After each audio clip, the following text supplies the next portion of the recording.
सप्तशृंगी गडावर देवीच्या नवस्फूर्तीच्या निमित्ताने येणाऱ्या भाविकांची वर्दळ वाढली आहे। अशातच आज सकाळी 8:30 ते 9 वाजेच्या दरम्यान दरेगाव नजीक मोहनदरी फाट्यावर दुर्दैवी अपघात घडला आहे। वळणावर वाहन चालकाचे वाहनावरील नियंत्रण सुटल्याने एक 4 चाकी सुप्रो माल वाहतूक वाहन पलटी झाले आहे। या अपघातात लहान बालकांसह महिला व पुरुष मिळून एकूण 26 जण जखमी झाले आहे। अपघाताची माहिती मिळताच नांदोरी पोलीस स्टेशनचे कर्मचारी मनसाराम बागुल, निलेश सवाळे आणि नितीन देवरे यांनी घटनास्थळी धाव घेतली।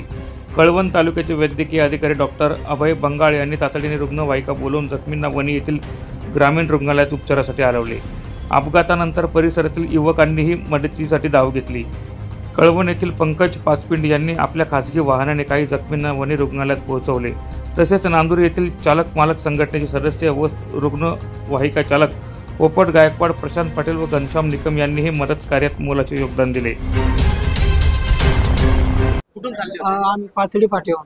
तुम्हाला कळलं का नेमकं काय झालं, घटना घडली कसं झालं, काय झालं? कसं झालं ते एकदम टर्न आला, टर्नवर गाडीचे ब्रेक मारले, झोल मारल्यामुळे गाडीला लगेच पलटी खाल्ल्यामुळे मग आम्ही बाजूला पडलो। काही गाडी खाली दाबलेली होती, काही पुढचे काच फोडून बाहेर काढले, खूप लागलेलं होतं। मग इथं आणलं दवाखान्यामध्ये दिंडोरीच्या, तिथून मग इकडं आणलं। किती लोक होते गाडीमध्ये? 27 जण होते। देवासाठी नवस होता, नवसासाठी चाललो होतो, दर्शनाला चाललो होतो देवाच्या, नवस होता। आता तुमच्यातले किती जखमी आहे तिथे? काही आता जखमी 27 जण जखमी। पूर्ण पूर्ण 27 जणांना लागलेले भरपूर। कोणती गाडी तुमची? आमच्याकडे पिकअप होतो, पिकअप पलटी झाले। वणी ग्रामीण रुग्णालय doctor Biram Thackeray, doctor Anil Pawar, doctor Yogesh Patil व डॉक्टर प्रकाश देशमुख यांनी जखमींवर तातडीने उपचार केले।